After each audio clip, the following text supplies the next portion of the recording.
Sacred Sites with Steve Ray, here on Morning Joy, where truth matters.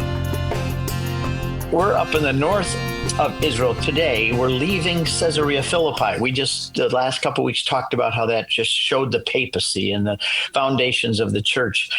But now we're driving out, and as we leave the state park, because that's Caesarea Philippi is a state park, we turn to the left, and there's an old church there. And it's not in use anymore, but it's a beautiful old church from hundreds of years ago. And then we drive by, and we always stop and talk about this. There's some olive trees there. The trunks are huge. They're 500 years old. When you think about that, United States isn't even 300 years old yet. And we drive by this grove of ancient 500-year-old olive trees. And olive tree is a symbol of the Holy Land. It's this, always a symbol. In fact, people that live there, my friend Amir, by the way, who's our guide also, they consider them almost their children. They say, well, we have one son, two daughters, and an olive tree. And he gives me oil out of his olive tree every year that we're there. But anyway, olive trees are very special there. Then we come drive around another curve, and up on a hill, there's a fortress that people always mention. And they always say, what's that up there? And we try to joke around with them and say, oh, there's nothing up there. What do you mean? But it is a remains of an old fortress up on the top of the mountain called Nimrod's Castle.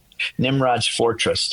And it would have been there in a primitive form in the time of Jesus. He would have seen it up there. And it was used because this is one of the major roads that go through the big civilizations between Damascus and down. Israel is like a land bridge.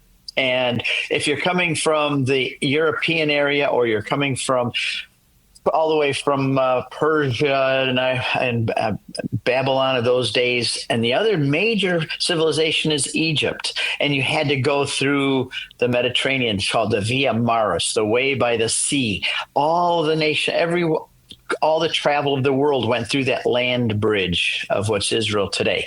So these fortresses were often built from the people in control of the land, because if you controlled the roads, you controlled the tolls and you collected the taxes. So that's what Nimrod's castle is built there. It would have been, even in a primitive form, seen by Jesus up there. But then the Mamluks, there, some Egyptians rebuilt it in 1290. But everybody wants to know what that big fortress is up, the remains of it. We don't go up there because it'd take us a whole half a day to go up there and see it and back. And we're probably on the same road now as St. Paul was traveling on his way to Damascus. So we're right in that general area of the world. So now we're driving in through the Druze villages. And this is interesting because it's about a half an hour drive, and we explain the religion of the Druze. D-R-U-Z-E. These are people, there's about 1 million or plus of them. They were in the news a lot lately because of the war with Syria and Lebanon and going on up there. So there's a whole bunch of them. And Suwaida, you probably heard in the news, if you were paying attention, that Suwaida was the Druze, and there was many of them killed up there by the Syrians. But that's modern history. But anyway, the Druze are an interesting people. They're their own religion. They broke away from Islam about 1,000 years ago. They claim to be the followers of Jethro, who is Moses's father-in-law. And they have a very, it's a peaceful religion. They all speak Arabic.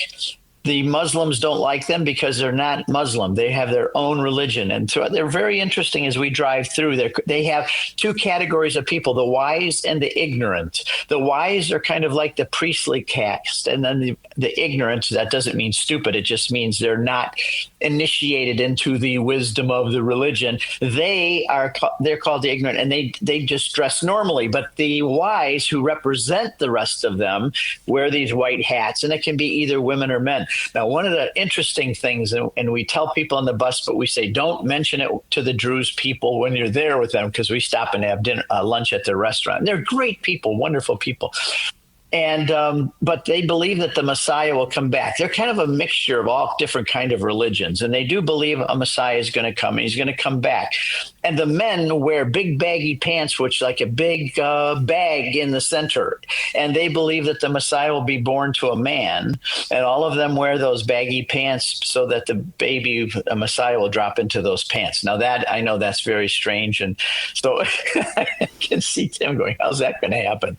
But anyway, so they're a very wonderful group of people, though. There's about 1 million of them, some in Lebanon, mostly in Syria and in northern Israel. And we've gotten to know a lot of them, and they're just wonderful folks. And they're very industrious, very honest. And as we drive along, we see we're up in the mountains now. And we've been there in the winter sometimes. There's like 10 feet of snow. We're going down a road that's been plowed through the snow. You don't think of snow in Israel, do you? But we've been there many times where there's snow. And up on the hillside, it's all these terraces, and it's a lost art, but they have cut terraces up into the hills, and this is where they grow their cherries and their apples and their peaches and their pears, some of the best fruit you can find anywhere, and they're all selling it along the roadside. So we usually stop and grab a bunch of apples so people can have one on the bus. But anyway, so we come through the Druze area, and we come to the restaurant. And it's called the Lebna restaurant. It's Lebanese kind of food. And they're a nice family there. A young man owns it, and his old father and his old mother work there. And she happens to be one of the wives with the white caps on. And they have a restaurant. Now, while we're driving, I got to keep track of my time here.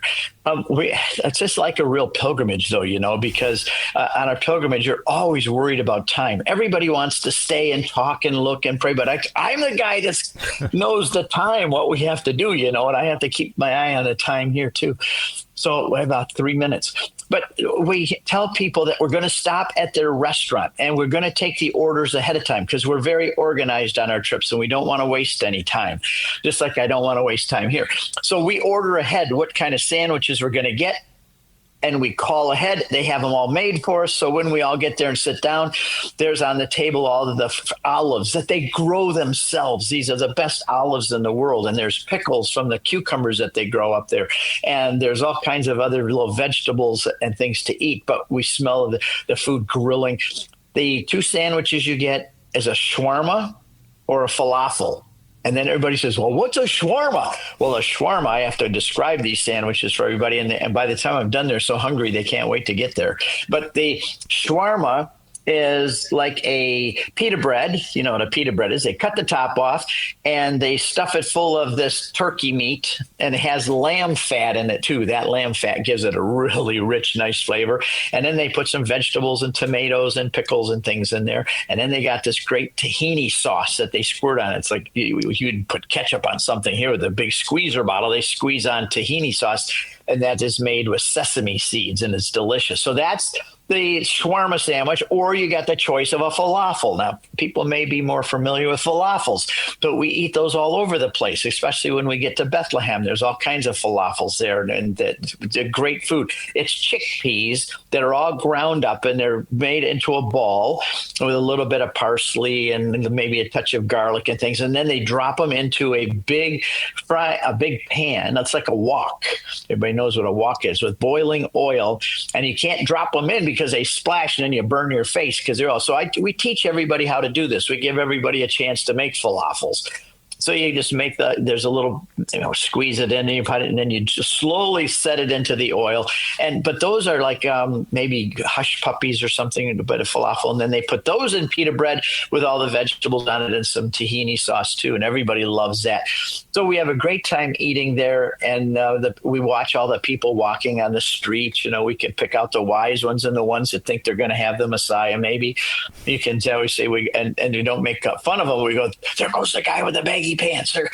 So it's a lot of fun. And so that's our lunch. And then we drive. Oh my goodness, look at the time. Then we drive, just like on a real pilgrimage. We leave the restaurant, and they're very sad to see us go because they love having our big groups come in. It's just a family restaurant. It's just a little, we really fill the whole place. And now we're going to drive out and we're going to head back down to the Sea of Galilee. But first, we're going to stop on a hillside and we're going to overlook Kenetra.